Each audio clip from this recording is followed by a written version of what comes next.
Hello everybody, welcome to Snyder's Inc. And today we got another Dr. Insanity video. Before we do get into this, I have a couple things I need to bring up. Number one, please buy my merch. I'm begging y'all. Someone buy my merch, but now it's me. I have to buy my own merch because that's a BS right here. It'll be arriving some point this week. But I need some other people buy my merch, please. Buy my merch. Second, hit the subscribe button. We are close to my goal of 500. We're at 414. Let's continue going. Let's get to 500. Come on. Come on. And then, of course, we have today's sponsor, which is Vulcan's Apparel. Vulcan's Apparel, known for gaming apparel. You want to support your local esports team or anything like that? Go to Vulcan's Apparel. That's VALKENC.com. Use the code in all capitals, Snyder's Inc. Get 5% off your purchase. That's VALKENC.com. Use the code, all caps, Snyder's Inc. for 5% off your purchase. Now let's get into this one. This video is, a detective realizes the cop is actually the murderer. We'll get right into this, ladies and gentlemen. Hit the like button, hit the subscribe button, comment your thing down below. Let's go. While cops are here to help and protect citizens, what happens when they're actually secret killers in disguise? Was it Kelly? Yeah, right now you're charged with murder. And it is Kelly. No! Here are 3 examples of when cops try to get away with murder, starting with the horrifying case of William Talley. On the 11th of May 2019, police received a worrying phone call explaining that former police sergeant William Talley had been in an argument with his girlfriend, Kelly Levinson. At some point during the fight, he fired gunshots at her. William quickly left the scene, stealing Kelly's truck, but was worried he may have done more damage than he realized. So I don't know anything since then. So nobody's here has been injured? No, that's what I told him when I called. He told me that he was killed her. The police had to immediately treat this like a crime scene and decided to search the house to ensure Kelly's safety. There was one thing on the officer. Interesting. So they heard a gun. So they had an argument, the cop and his girlfriend.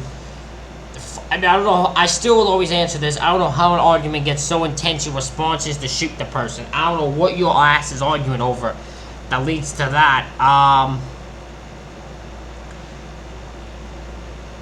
So the argument, he shoots her, runs away, and apparently told the person, I guess neighbor or something, that he thinks he killed her, and then the neighbor called 911.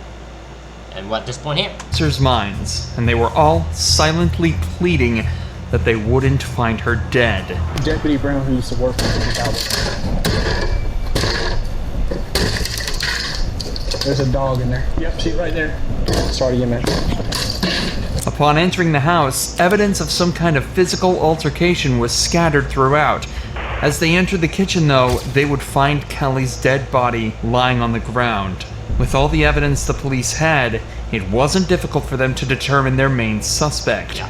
But catching him was another matter. They knew that William had received both police and SWAT training, so he'd be difficult to catch. However, all of a sudden, police received a phone call informing them William had gotten into a car crash. The cops rushed to the hospital where they found their #1 suspect waiting for them, bruised and bloodied. We're gonna take care of you now. Good job.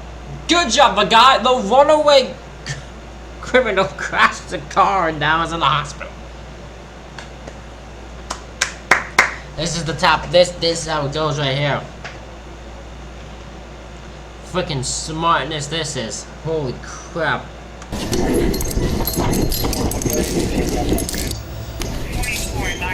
Once William was discharged from the hospital, he was immediately brought to an interrogation room where the investigation would truly begin. Can I ask what my charges are? Yeah, right now you're charged with murder. You're charged with violation of oath of office, and you're charged with possession of a firearm during the commission of a crime. That's what we're hoping you can tell us. Maybe once we start talking about it a little bit. Why does he keep saying who? Like, who'd he murder? Does he not remember, like, who he murdered? Is that what you think? Does he not remember who he murdered? What exactly does he not, is he asking who about? It wasn't Becky, was it? Was it Kelly? Well, Was it God? William mentions two names here, Becky and Kelly. Of course, we know Kelly to be his girlfriend, but William was actually married to another woman named Rebecca Talley who he'd been cheating on. William obviously appears dazed and confused, but whether this is just an act or not is another question. He'd spent multiple days in the hospital and was discharged after being medically cleared, so it's unlikely he'd still be this out of it. Regardless, it at least seems to be keeping him calm. At least for... Well, he might be medically clear, doesn't mean he remembers it. Doesn't mean he remembers what happened. That could still, that's a different thing. Memory is a different thing. He could still not remember it. For now. and you can sign this. Nobody's talking with me about things. Well, we're gonna get to that. That's what we're hoping to get to. No, I'm not talking until somebody talks to me. I can tell you who, if we can get started there. And it is Kelly. No, Don't do that. no, no. Tally, come on. Tally. Bill. Bill. No! No! There's a small chance William really is this distraught over Kelly's death, but he was completely unaware of what he was doing at the time. So it seems more likely that he's actually just using this as a guise to vent and scream about how his life is pretty much finished and over a small argument with his mistress. He's also likely frustrated that he got caught so easily. Remember, this is a man with SWAT and police training. He knows how to evade the cops, but almost instantly after going on the run, his plans were shut down in an incredibly unpredictable way. William manages to calm down.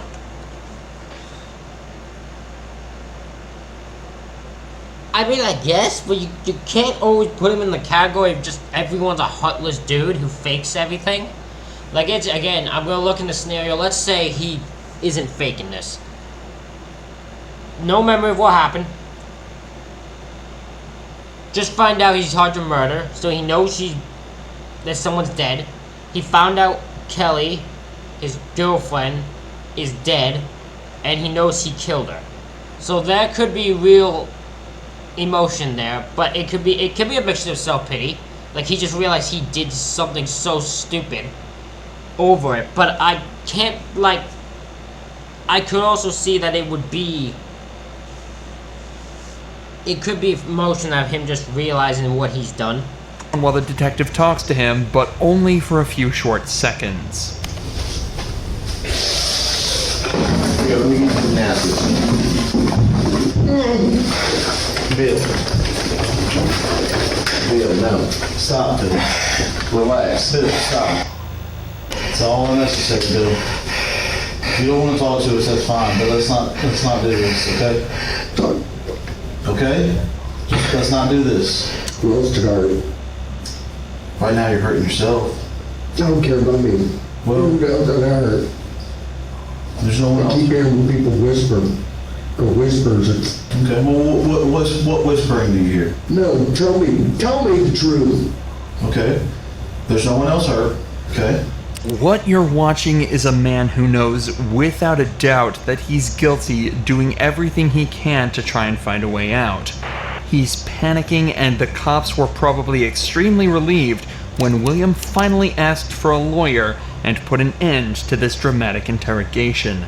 However, this obviously didn't help him at all, as the detectives already had all the evidence they needed. Yeah, I'm about to say, like, there's no, he knew he was guilty. There was nothing a lawyer or anything could do.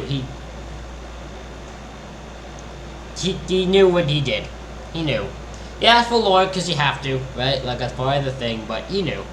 To convict him, and William Talley was sentenced to life behind bars. Despite William being a local cop and even knowing some of the officers involved, this case was handled perfectly.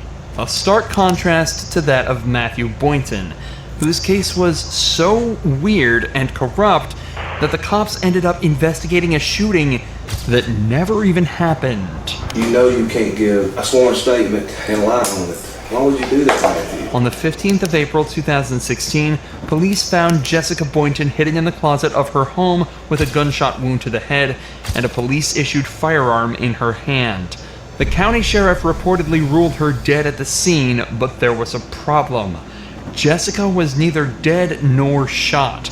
After she was rushed to the hospital, the ER found... What? Hold on. Hold on now. What? What? There was no one major problem though. Jessica's neither dead nor shot in the head. That's right. Please find and verify Jessica's alive at the scene. She's rushed to the ER. That's when it's found that there was no exit wound, no bullet, no entry tube. That's right. Jessica was shot in the head, but rather stricken in the head with what appears to be a blunt force. Also, there was no sign of gunshot residue on Jessica's head. What the fuck happened here? Hold on. What? What? What is going on here? There was so much confusion with this. What the hell is going on? Found no entrance wounds or bullets. Instead, they found evidence of a blunt force attack to the back of her head. This case is already incredibly confusing, but what's worse is that the police's #1 suspect, Matthew Boynton, told cops that he received a text from Jessica saying she was about to commit suicide. After rushing home, he heard 2 gunshots coming from the house and called the police. Matthew was taken to the police station and interrogated, but was caught lying about a vital piece of evidence. This is where we join the detectives, as they try to unwrap this baffling web of lies. Do you recognize that bag? Yes, that bag that Jessica let me use to put all my gym stuff in when we used to be together. Okay, so when's the last time you saw that bag? It's been a long time. Like I said, when I used to work out at, there's 2 gyms in Thomaston. I don't remember the name of it. I used that one, and I had a gray Nike bag I used to work out in. So I interchanged my stuff like protein drinks, powder shakes like pre-workout, workout shorts, pants, shoes, whatever. I put it in that bag or my Nike bag. Suspects who aren't telling the truth tend to over-explain as they feel they have something to prove to detectives. If they can give lots of information over, they think it'll convince the detective that they're not lying, as they couldn't possibly make all of that up. However, in actuality, suspects telling the truth will give a more instinctual, simplified answer to the question, because they don't have to think about it as much. Bear that in mind as the interview continues. Such a nice little detail. So, a truthful person will not give long, super long, overly explanatory answers because they don't have much time to think. They don't think much on it. They just answer. While non-truthful people will over-explain and give long answers because they feel they have something to prove to the detectives. That's a smart thought process. That's a smart way to look at it. Continues. So when's the last time that you saw that bag? I mean, it's been a while. I don't know an exact date on that. I think my stepdad, he had it in the white trailer, and that's been a while. And he brought it, but I haven't been through it or anything. Put it in my storage thing in my house, which is like when you pull in the driveway. Mm-hmm. It's a little storage thing on the right. You open the door and it's got all my stuff in there. I declared that some of it out recently. That was. Yeah, he's way explaining himself here, things that aren't necessary. It's all in there, but I mean, it's in there with a bunch of my stuff, like a brown tub I used to keep in my old patrol car with gym stuff in it and work stuff. Remember, that answer was given in response to the question, when was the last time you saw this bag? Something that could have been answered in a single sentence. Yep. The detectives already knew that Matthew was lying about this bag, as that's the whole reason he was brought to this second interrogation. But now they're 100% sure he's hiding something, and they're about to call him out on it. Alright, Matthew. I've known you a long time. When y'all were in the process of moving, and you moved into the house that you're at now, your residence, did you or did you not see this bag? Yes, sir. It's in my storage room in the garage. Now, why would I be holding a picture of this bag? I guess because Jessica brought it in to you. Why would Jessica have it if you had it at your house? I don't know. I guess somebody got it from my garage and my shed. Who would have got it? There's a couple of people. I don't know All right. exactly who. The bag was completely filled with female clothes. This is one photo of it. That's not yours. No. This whole thing might not seem like a big deal, but it's actually the root of a much bigger problem. This bag, along with everything in it, belonged to Jessica. So when it was discovered in Matthew's possession after he told police that he'd handed all of her belongings over, it confirmed that he had been lying under oath. Again, a small issue at first, but now that the detectives know he's comfortable... Okay, that's it. So this is a situation where the most simplest thing that he could get in with ended up getting him more in shit. Because he could have easily said, because if he had this bag with her belongings and he brought that in, there would have been no issue. But because he brought it in, he didn't bring it in. Under oath, he said he had brought everything in, but he didn't. That puts doubt into everything else he's saying. lying about this, they know that almost every piece of information he's given them could be completely untrue. The bag was turned into us. We have possession of the bag. We have evidence that says it came out of your storage room. Is that true? Yes, sir. Is there anything you'd like to say? No, sir. Do you believe that statement to be accurate and true? Not now. Did you believe it then? No, sir. Matthew has now essentially confessed to stealing the bag of Jessica's belongings and lying under oath. There is the question of why he did this, but we haven't even gotten started on the assault part of the case. Why Jessica was found unconscious in their closet after allegedly texting Matthew she was going to shoot herself. As it turns out though, the police would also never move on to that part of the case, and it remained completely unanswered. Matthew was charged with stealing and lying under oath, and after being placed on administrative leave, he resigned from the force, but went completely uncharged for whatever happened on the night of April 15th. Many people have been left wondering why that may be, but the most obvious answer lies in police corruption, and the facts that the county sheriff... Alright, yeah, there it is. That's all. Matthew's granddad was the sheriff. And the same sheriff who lied by pronouncing Jessica. Fucking hell, where the granddad was, that's why the granddad by himself didn't just tell everyone to leave the room, went over, pulled the trigger on Jessica, and just to say, yeah, she's dead, she's shot. She was shot, see, by a police-issued gun. So there you go. She committed suicide. Like, I'm surprised they didn't go that way. The fact he was not charged with the assault and that shows complete police corruption. Like, what the actual fuck?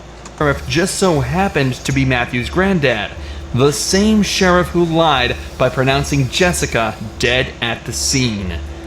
What's worse is that Jessica's head trauma left her without any memory of that night, so it's likely this case will remain unsolved forever. But people thought the same about the murder of Sherry Rasmussen, which Wow.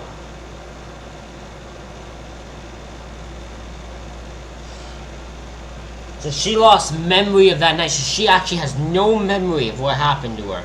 And the police don't look to investigate, so due to that, this will never be answered. Unsolved for 23 years, before new information revealed that the culprit was actually one of the police force's best detectives. Now you're accusing me of this? Is that what you're saying?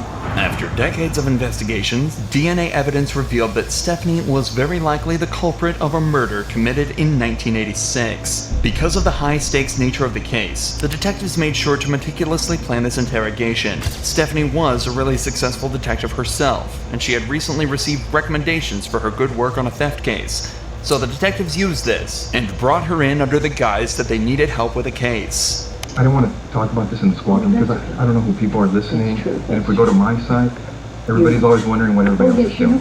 Okay. An interrogation room is a strange place for such a conversation to take place, so to put her mind at ease, detectives told her this was the place they'd least be likely to be overheard, as the case details were strictly confidential. Sherry Rasmussen's body had been found at her home after being shot 3 times. At the time, police suspected the murder was a result of a burglary gone wrong, but the case went cold when they couldn't identify the suspect. However, 23 years later, when revisiting the case, detectives found evidence that led them towards Stephanie, a girl who had been trapped in a love triangle with Sherry and her husband, John Rutten. So the detectives decided... Oh, this is one of those, right? Because this is a highly done detective, right? This is a detective who is praised for her work. So they know they have to play this very carefully. She's a detective. She knows how to do this. So they gotta play it very carefully to make sure not to catch her. Or not to have her catch on. Decided to bring up John's name to see how she'd react.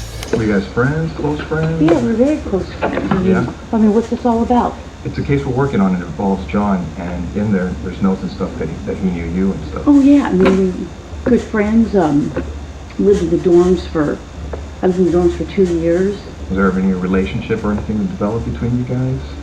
Yeah, I mean, we dated, you know, I mean, what's this all about? Well, it's relating to his wife.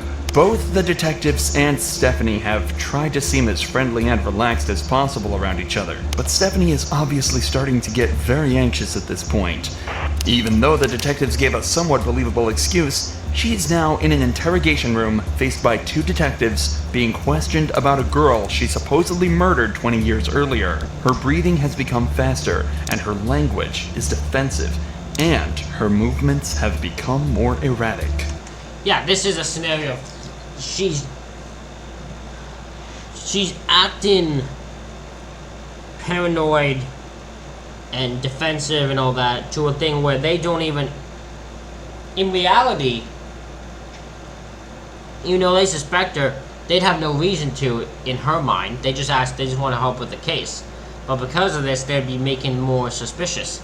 She's making herself look suspicious. And you're right. I mean, if you guys are claiming that I'm a suspect, then, you know, I got a problem with, you know, with that. Okay? So, you know, if you're doing this as an interrogation, you're saying, hey, I'm a suspect. Well, now I got a problem with, you know, now you're accusing me of this? Is that what you're saying?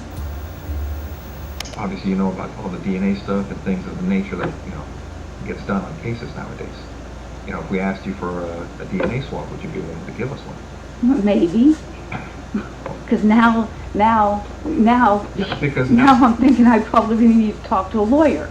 Stephanie chooses to provide DNA evidence, hoping her willingness to help out would ultimately prove her innocence. But actually, it just silences the case. It just does. She put herself away with doing that. Fortunately for her, just 5 minutes later, the detectives decide they've heard enough and put her in cuffs. Months later, after a long and arduous trial, a decision was made by the jury. We, the jury, in the above entitled action, find the defendant, Stephanie Eileen Lazarus, guilty of the crime of murder of Sherry Rasmussen.